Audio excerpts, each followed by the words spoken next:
Barat sana sudah lama menginjak-injak bulan, sedang umat Islam sekedar melihat bulan saja hampir selalu berselisih. Saudara, setiap kali menjelang Lebaran pasti perasaan kita ini campur aduk ya. Ada rasa gembira karena berhari raya bertemu orang tua dan karib kerabat di kampung, tapi ada juga rasa sedih karena bulan yang penuh berkah itu segera akan berlalu atau segera berlalu, sementara tahun depan belum tentu kita bisa berjumpa kembali. Rasa sedih itu kadang juga bertambah menyaksikan keadaan umat ini yang seperti berjalan tanpa arah. Ya, mari coba kita lihat nih satu soal. Saudara, tahun ini kita mengawali puasa Ramadan secara tidak bersamaan. Ada yang mulai tanggal 11 Maret, tapi ada juga yang 12 Maret. Tahun lalu kita juga berlebaran secara berbeda. Sebagian berlebaran pada Selasa 21 April dan sebagian lagi pada 22 April tahun 2023. Nah, saudara, untuk sekedar bersatu mengawali dan mengakhiri puasa Ramadan saja kita mengalami kesulitan begitu rupa.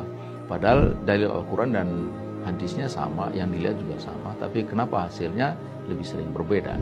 Bahkan kita acap mendengar ungkapan yang menohok yang membuat kita menjadi tertunduk malu. Katanya orang lain, orang di barat sana sudah lama menginjak-injak bulan, sedang umat Islam sekedar melihat bulan saja hampir selalu berselisih.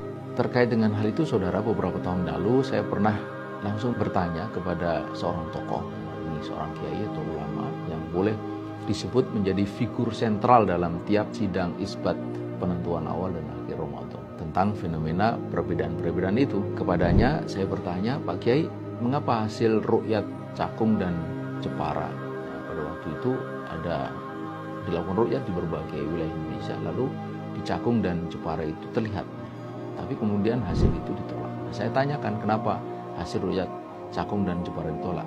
Bukankah Nabi menerima persaksian meski hanya dari seorang muslim? Lalu dia menjawab, karena hasil ru'yat itu bertentangan dengan hasil perhitungan yang menunjukkan bahwa hilal pada sore itu jauh di bawah batas imkanur ru'yah, atau batas yang memungkinkan untuk dilihat. Jadi harus ditolak.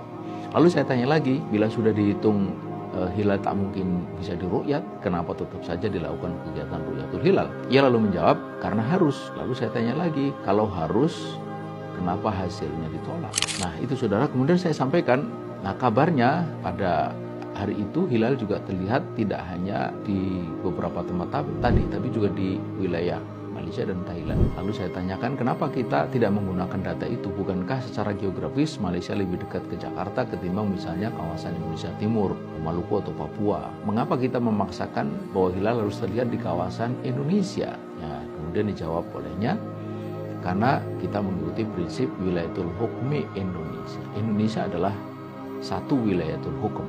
Lalu saya tanya beliau, apa dalilnya bahwa wilayatul hukum itu membentang dari Sabang sampai Merauke? Dijawab, tidak ada. Nah, saudara, prinsip wilayatul hukum konon diambil dari pendapat Imam Syafi'i tentang jarak matlak. Matlak ini tempat lahirnya bulan, terbitnya bulan. Intinya, jika satu kawasan melihat bulan, maka daerah dengan radius 24 farsah dari daerah di mana hilal terlihat bisa mengikuti hasil ru'yat itu. Sedang daerah di luar radius itu boleh melakukan ru'yat sendiri. Pendapat ini katanya didasarkan pada beberapa hadis sahih yang diriwayatkan dari Quraib. Tapi, saudara, jumhur ulama tidak menganggap perbedaan penentuan awal dan akhir Ramadan karena perbedaan matlak itu. Said Sabiq misalnya mengatakan, menurut jumhur tidak dianggap adanya perbedaan matlak atau ikhtilaful matalik. Karena itu, kapan saja penduduk satu negeri melihat hilal, maka wajib atas seluruh negeri berpuasa. Karena sabda Rasulullah SAW, sumu li ru'yatihi wa aftiru li ru'yatihi. Berpuasalah kalian karena melihat hilal, dan berpualah kalian dengan melihatnya. Seruan ini bersifat umum, menyakup seluruh umat. Jadi siapa saja di antara mereka, di antara umat Islam yang melihat hilal di tempat manapun, maka ru'yat itu berlaku bagi umat Islam semuanya. Nah, saudara, jadi jelaslah bahwa perbedaan awal dan akhir Ramadan terjadi bukan disebabkan oleh persoalan-persoalan fikih ya, seperti perbedaan matlak tadi itu. Bukan pula karena perbedaan metodologi hisab atau ru'yat atau perbedaan organisasi.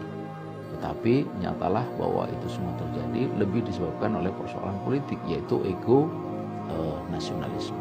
Tegasnya itu semua lebih karena dalih, bukan dalil ya, dalih yang lahir dari batas-batas imajiner politis nasionalistik ketimbang dalil agama.